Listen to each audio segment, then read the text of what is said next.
Welcome to the Soul Archaeology podcast, a space for connection, resonance, witnessing, and learning. Together we'll harvest medicine from the spiral of life, sharing conversations with other embodied humans who have navigated their own initiations and found alignment with their true soul essence. With weekly astrology, energy updates, embodied conversation, and channeled teachings, this is a space for you to land and find resonance with the spiral of your own soul.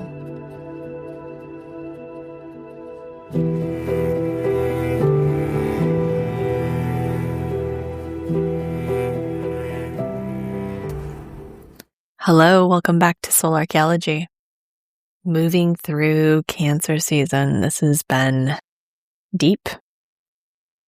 We have the Sun and Mercury in Cancer. We have Chiron in Taurus now. And so there's some earth and water here anchoring all of this air and fire. And especially with Mars entering Gemini on the 28th, which I talked about in the last episode, beginning to immediately activate Uranus, which we'll talk about later in this episode. There's a lot of movement. And so we have this interesting landscape forming. We have so much of our personal internal landscape, Mars, Venus, moving fast through air and fire, Gemini and Leo. We have the outer planets, which are moving fast through fire and air as well. But then we have slowness. We have this deepening and this, it's almost like hitting a wall of water in a lot of ways, with the Sun and Mercury, which is stationing retrograde on the 29th in Cancer, Chiron in Taurus. So it's this interesting experience of moving quickly through things, feeling like things are shifting and changing and pivoting rapidly, while also getting these big waves of emotions, these big waves of grief, or these big waves of anger or fear, or this invitation into a deepening. And so the work right now is to hold this deepening while we let the world move around us and within us, knowing it's not our responsibility to necessarily make things happen right now. There's so much shifting and changing just in the field. So can we be with what we need to be with? Can we tend what we need to tend, what we know we need to tend? It's likely something you've been perhaps avoiding or have had in your mind or on your mind over the last few weeks or months to do, while also honoring the depth, honoring our emotional experience, honoring our needs and our nourishment. And this is the polarity of this week. We begin this week with a full moon in Capricorn. June 29th is a big day, and I talked a lot about this in the 2026 forecast workshop that I held back in December, and you can always go back and purchase that if you want to. It's we still have 6 months, so there's quite a bit of year left to really wrap your head around and grasp what's unfolding. But June 29th in particular is a significant day. We have Mercury stationing retrograde in Cancer. We have the full moon in Capricorn, and Jupiter also enters Leo that day. So there's a lot of material here. On July 3rd, Mars meets with Uranus in Gemini. So Mars shifted into Gemini on June 28th. I talked about it in the last episode because it happened on a Sunday. So I knew that we would need, sort of a reflection on it leading up to it. But any planet that enters Gemini over the next 8 years is going to meet with Uranus. Uranus is at the first few degrees, so of course it's going to be met immediately. So Mars is already pressing on Uranus and Gemini. It meets with it exact on July 3rd. And by the end of this week, all of the planets besides the Sun, Mercury retrograde, and Chiron will be in air and fire. So Mercury, which will be retrograde by this point, the Sun and Chiron are all going to be anchors and deepeners. They're slowing the energy down. They're helping us remember that there are emotions, there are feelings, there's a past, that what we're experiencing right now isn't always a reflection of the present moment, but it's almost always woven with some past experiences. Our subconscious projects 95% of our reality, and our subconscious is woven with the past. Many of us have done a lot of subconscious work, so hopefully there's more information and data there that's reflective of a new way of being. But this week is energetically charged. I've talked about this a lot. If you listen to this podcast regularly, you know that the first part of June is slower, and it kind of helped us integrate quite a bit. We had some deepening within Cancer season. But as we moved into the end part, right at the end of June and into July, into August, there's going to be rapid, fast, accelerated change. Multiple planets shift signs in a matter of days this week. A full moon peaks in Capricorn. And by the time July 3rd arrives, almost every planet besides the Sun, Mercury, and Chiron have moved into air or fire. And so this is an acceleration. But these three anchors really hold it down, asking us to slow down, to feel deeply, to not lose ourselves in the momentum, but to stay present with our internal experience. So the first thing I want to touch on is Mercury's underworld journey through Cancer. This year, all of the Mercury retrogrades are in water, and this time in the sign of Cancer. And so Mercury is going to move from 26 degrees of Cancer, stationing retrograde on June 29th, all the way back to 16 degrees of Cancer, ending its retrograde journey on July 23rd, and navigating its shadow from 2 weeks onwards. And then by August, we move into eclipse season. So this underworld journey of Mercury is significant. Like I said, it's bringing us into the deeper layers of our felt experience in this life, of why do we feel what we feel? Where is our tenderness coming from? How are we mothering ourselves well and not so well? This Mercury retrograde in Cancer is a descent into our inner mother. What heightens this is that we have a full moon in Capricorn opposite this Mercury retrograde. So the whole axis of Cancer and Capricorn is highly active at the moment. And this enables us to build new infrastructure within. Cancer is the inner mother. It is nourishment, nurturing, internal care, receiving, reparenting. When Mercury stations retrograde, it enters its descent. It enters its underworld journey. So everything becomes the unconscious world when we have a Mercury retrograde. Things slow down, or there's a perception that things are slowing down. There's this feeling that everything you think or believe or act upon suddenly drops deeper, especially in a water sign. And so we all of a sudden turn the lights on in our underworld, our basement, our subconscious. And what has been unconscious becomes more conscious in the realm of Cancer. So wherever you have Cancer in your chart, this area is going to be highlighted and illuminated where you hold unconscious patterns, beliefs, stories within this space around nurturing and caring and mothering. Mercury retrogrades provide a slowing down of the mental activity, not only the mind. Mercury also represents travel and technology and logistics of life. It's the closest to the earth, so it's something we experience on a daily basis. So when Mercury in particular stations retrograde, you feel it because it's so intimate, it's so close. And so all aspects of life related to Cancer are going to experience an underworld journey. They're going to slow down. We get to peer and look beneath the surface.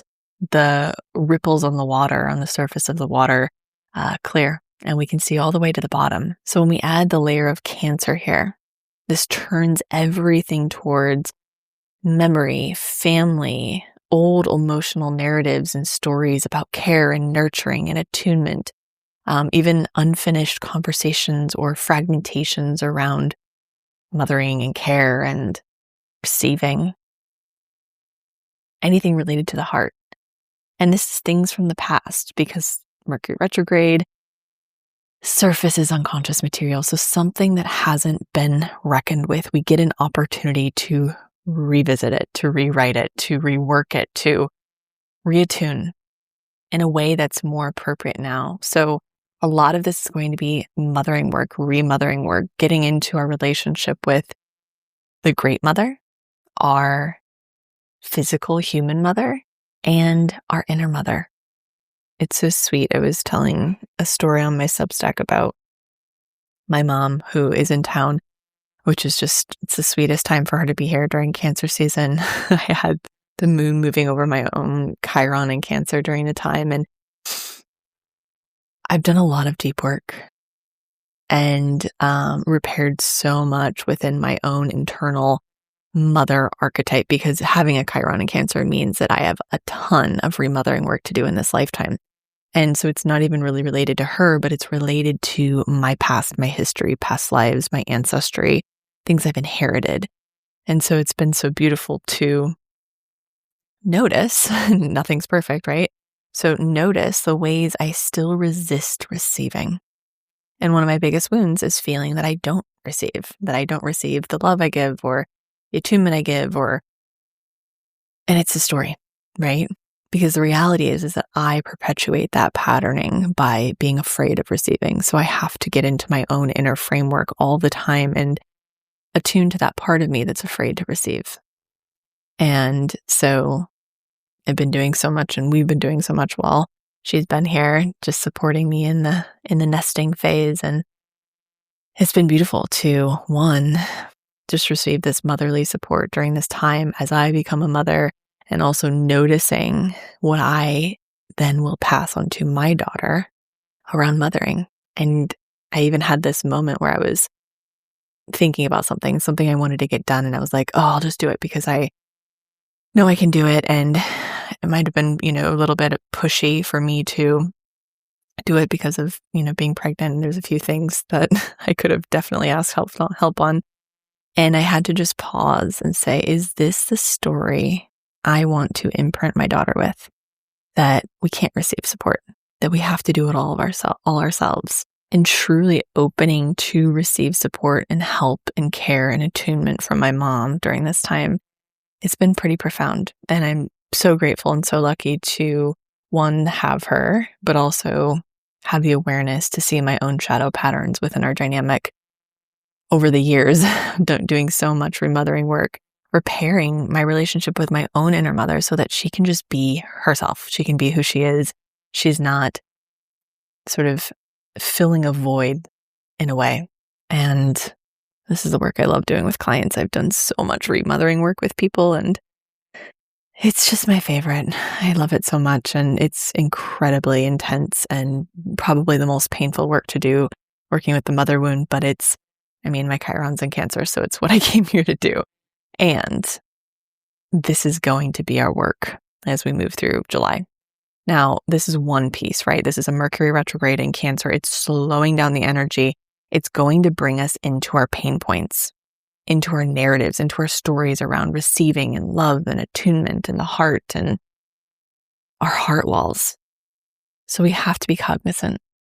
We have to be aware as the acceleration of energy happens, and to just notice and provide enough space to slow down, spend time in water, to notice where we hold stories and narratives around care and nourishment, self-love, attunement, rebuilding our inner architecture of the mother.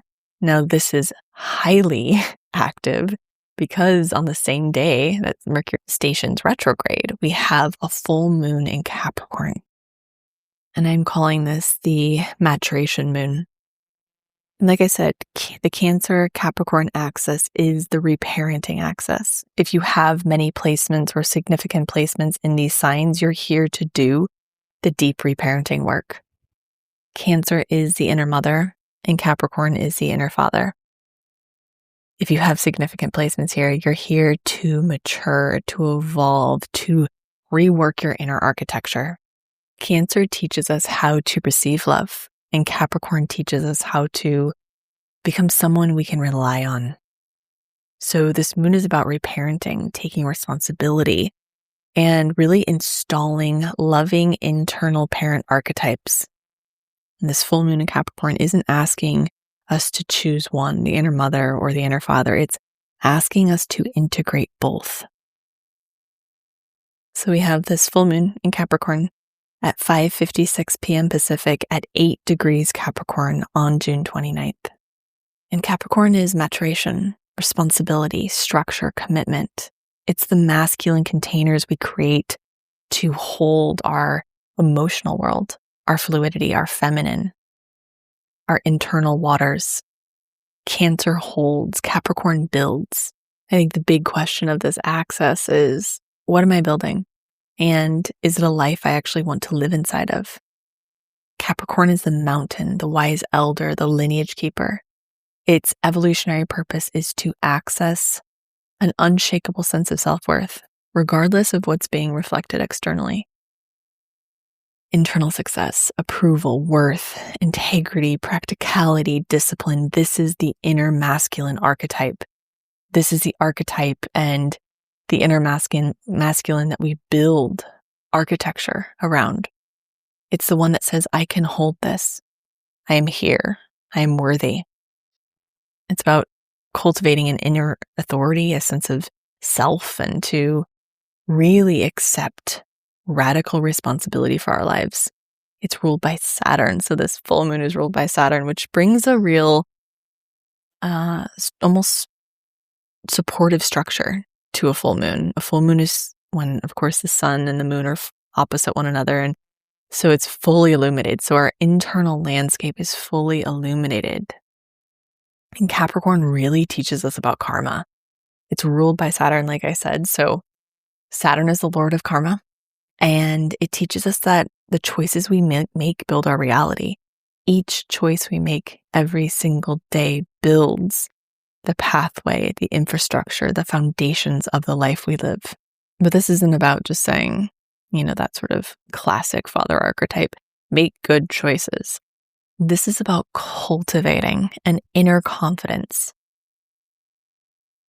between your inner younger parts and your inner authority, your inner higher self, your inner father, your inner masculine self that says, I trust you to make the right choices. So this isn't about just making the right choices. This is about building inner confidence and self-trust and self-worth to make choices that are aligned with that. This is about building a life that's aligned with self-worth, that's aligned with trust, that's aligned with self-love that's cultivated from the Cancer archetype. This full moon is about becoming the adult your inner part and your soul needs. Every full moon illuminates a polarity, so it's about balancing it and releasing the shadow aspects of the Capricorn archetype, which are victim consciousness. It's a big thing when something's ruled by Saturn, is to feel like a victim, that life is happening to you, defaulting to authority or even avoiding it at all costs, feeling like life is happening to you, you can't change your reality. That's the victim consciousness. Self-judgment, lack of vulnerability, getting cold or closing people off, the fear of loss of control, rigidity, even getting stuck in looping. That's a very Capricorn shadow. So this full moon asks, where are you relying on someone else to save you? Where are you forgetting your own power, your own self-worth, your own confidence, your sovereignty? Where are you tending too much to the physical and not enough to the internal? Or the opposite, maybe you're tending too much to the internal and you aren't focusing on making choices that actually build architecture for a new life. And I think the Cancer-Capricorn axis is one of the most significant developmental journeys of the zodiac. Cancer reminds us how to receive. Capricorn teaches us how to become. Many of us learned one without the other. And this depends on our own, conditioning, depends on what we came to this life with. It depends on our own personal Capricorn Cancer placements. But some of us probably learned to become really incredibly responsible, capable, productive, but not necessarily the importance of tending our own emotional internal landscape, our needs. Or maybe We learn to care deeply for others and struggle to create the structures and boundaries that allow us to fully support ourselves, to start actualizing life. This full moon is an opportunity to reflect. Where are you along that spectrum? Where do you fall? Or perhaps maybe you're in a season of being in something more than the other. I think full moons really are an opportunity to integrate polarity, to balance, to reflect and release. Perhaps you've been way in your emotional swirl and you need to pull out and come back to the practicalities of life, or you need to start making moves, or maybe you've been so in your masculine, making moves, creating, doing, that you've lost touch with your internal world, your internal landscape. Mercury retrograde is not going to let you forget it. Don't worry. Even Chiron shifting into Taurus is definitely a deepening for Chiron, and it's bringing a lot of material up around self-worth too. And in the reparenting work, this full moon in Capricorn is offering something. It's saying, yes, reparenting is about nourishment and attunement and compassion and repair. It's also about structure. And this is something I'm really passionate about talking about. I have Saturn in my second house. Saturn is a teacher, and I used to resist Saturn's teachings, and now I welcome them because it really does support creating life, creating, actualizing life, creating the right infrastructure, and aligning life and choices with what I truly desire to create. True reparenting requires structure. The loving parent doesn't always comfort the child. It also creates safety through consistency, boundaries, keeping their promises. This is about building an inner authority, building an inner father that your inner child can trust. People ask me about confidence work, and I'm like, confidence work is Saturn work. Confidence work is showing up and saying what you're going to do. It's building an inner authority, an inner father, an inner parent that says, you can trust me. That's where true confidence comes from. It's from doing what you say you're going to do. It's from showing up in life. It's from keeping commitments to yourself. So it's quite literally not only asking, what do I need? Which is kind of the first step in reparenting work, but it's taking it further and saying, can I become someone who consistently meets those needs? Can I become someone my own nervous system trusts? That happens through discipline. Saturn, Capricorn, loves to talk about discipline. Now, I know a lot of Capricorns that think they're very disciplined, but I think they're internally disciplined. And I know a lot of Capricorns that are disciplined, but a lot of Capricorns think they're disciplined because they're internally creating stories of discipline. But is that actually translating to life? Because many of us inherited models of discipline rooted in criticism, rigidity, perfectionism, shame, even self-abandonment. But discipline isn't meant to be punishment. So many of us carry these stories of, okay, I have to do this because I'm ashamed of something, or because I have to do it for someone else, or because I have to do it, otherwise I'll be punished, right? No, discipline is self-love. Discipline is devotion. It's choosing again and again to care for what matters, to build a life that truly reflects our deepest values. Because we love ourselves enough to. Now, we also have, with this moon, a T-square between the sun, the moon, Neptune and Saturn in Aries. And T-squares show us where there's tension, where there's where something's pigeonholed, where there's a point that needs release. And we always look to the opposite side of that sort of axis of the T-square. So we look to Saturn and Neptune in Aries. The opposite is Libra. By looking at the structures we built around our identity, our ego, where are you self-abandoning? Where are you taking responsibility for things that aren't yours? Where are you playing out old survival strategies?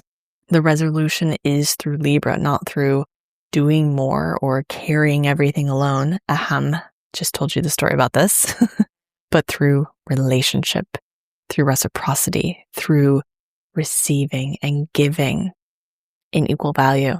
Cancer really develops the capacity to receive love, and Capricorn develops the capacity to hold responsibility without abandoning the heart. So this is about giving yourself permission to feel, to receive, to drop in, while also holding yourself, while also tending to that inner father, that inner architecture of support and confidence and trust. So this moon is going to illuminate where we are along the spectrum. Are we in way in self-abandonment, or way in self-punishment, or doing things for others, or trying to please others? Or are we really building life from an anchored sense of self-worth, identity, authority, self-responsibility? It's going to have us examine our choices, our discipline, what we're devoted to. I always say when we're talking about Saturn or Capricorn, what are you devoted to?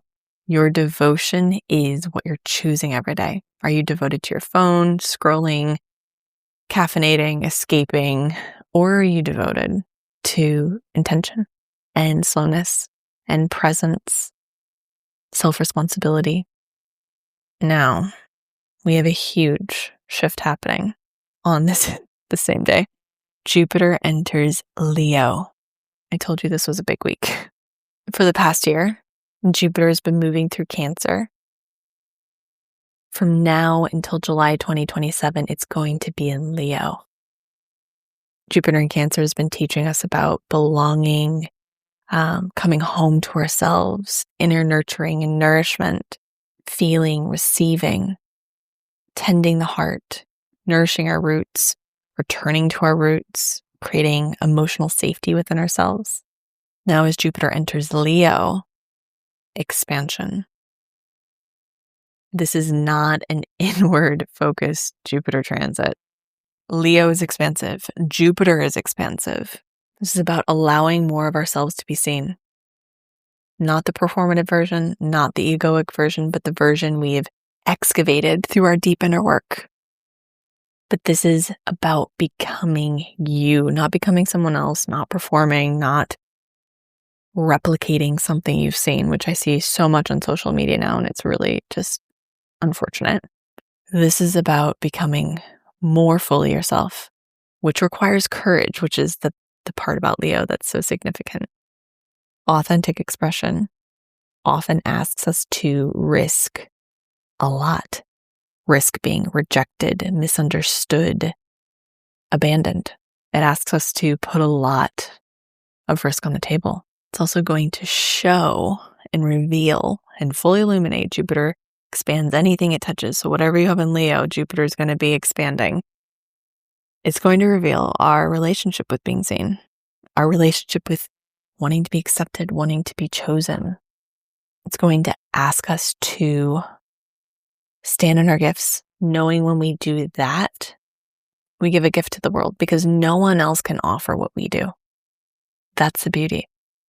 No one has the same gift as we do. It might have, the same category of gift, but no one is you.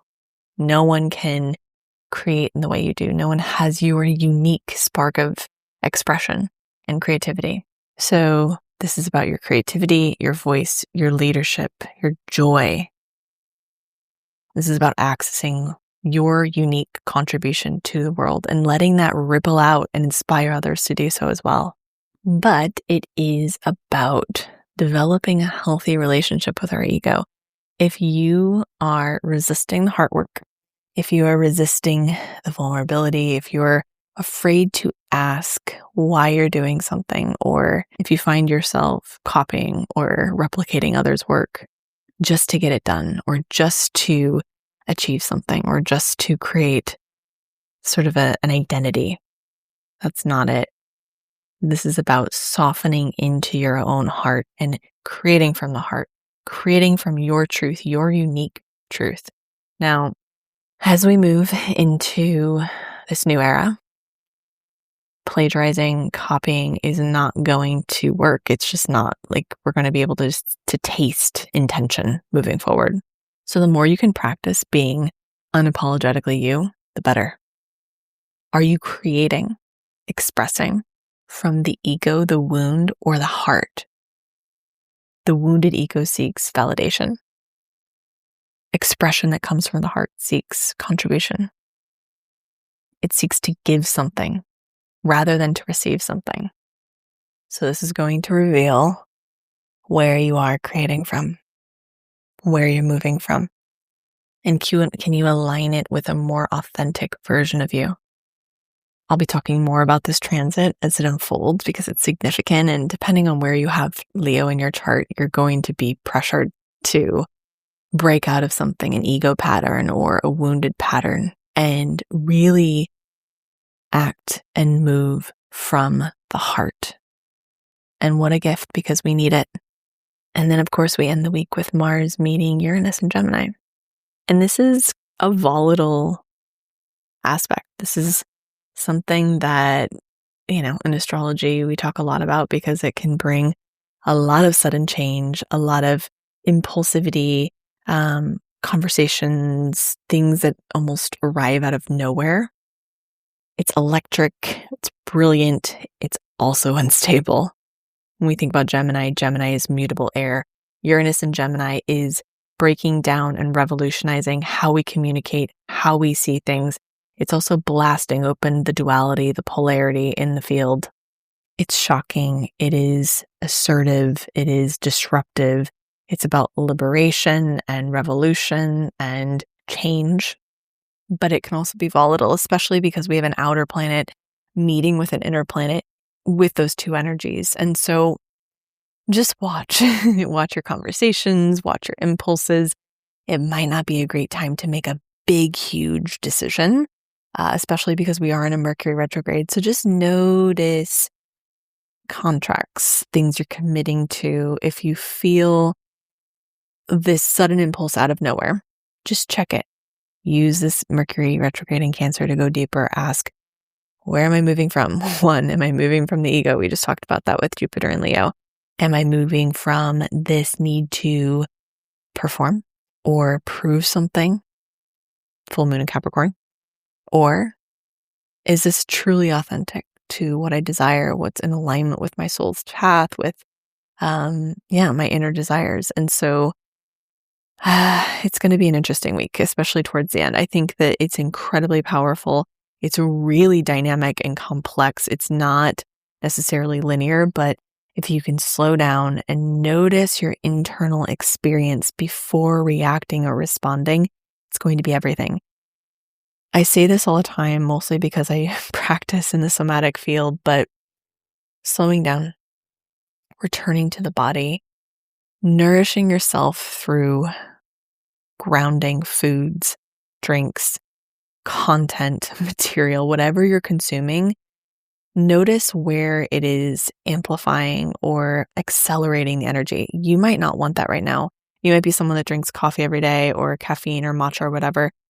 You might need to take a break from it. It doesn't mean it's forever, but with Mars and Uranus and Gemini, the nervous system is lit. So just notice, I think everything's season, right? So it doesn't mean it's forever, but you might just need way more grounding and way more, even your practices, your rituals, whatever. You might just need to shift them through this July and August portal. It's a big time, and I'm always here. Thank you for being here. So the card that I pulled for us, the Untamed Elemental deck, is the Links card. And I always pull this. I always ask for a message for the Soul Archaeology community. So hopefully this resonates with each one of you in some way, shape, or form. It might not even be right now. It might be at the end of the week, at the end of the month, or a year from now. But just know that whatever is coming through is downloading. And of course, take what resonates, release what does not. But the Links, I have never pulled this card, and I'm excited. The Lynx is one of my spirit animals, an animal that travels with me.